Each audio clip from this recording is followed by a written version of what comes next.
Aside for an abiding love of Xenogears and a passing affection for the Metal Gear series, I'm not an aficionado of mech-related fiction, but I can certainly see the romantic appeal of the image of piloting your own bipedalled mech suit.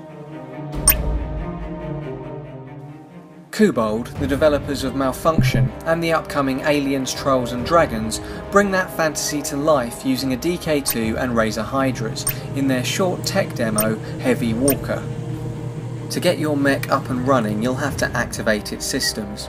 A button on the Hydra makes you stick out a finger with which to flick switches and press buttons. When these movements work, it's quite satisfying, but more often than not they press or flick too early, and a lack of haptic feedback is a noticeable problem. The switches are labelled, but only just barely readable in the DK2.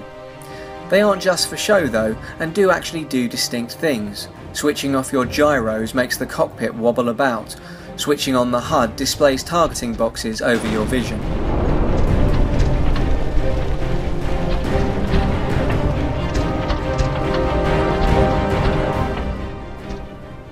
Once you finally are up and running, it's time to take control of the mech with a more futuristic input.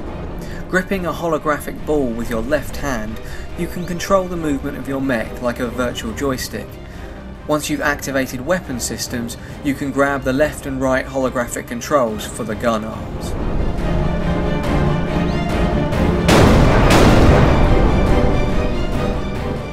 This control system does work in that it is usable enough to complete the limited tasks that the Heavy Walker demo presents.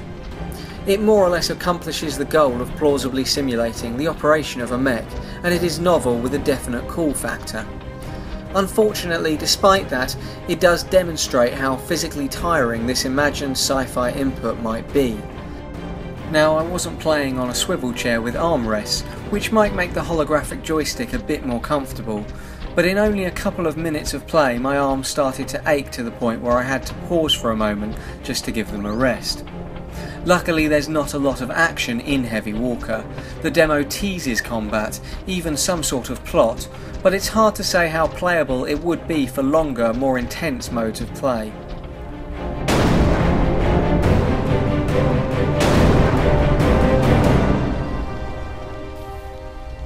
Heavy Walker is paced like a sim, not a shooter. Your mech is a cumbersome beast, powerful but by no means nimble. If I were adding more excitement to the demo, I'd focus on action as spectacle rather than as arcade challenge. More visibility outside of the cockpit and more things to look at, like friendly, enemy and civilian reactions to your near indestructible mech, would enhance the experience without running the risk of making it too intense for the control scheme to support.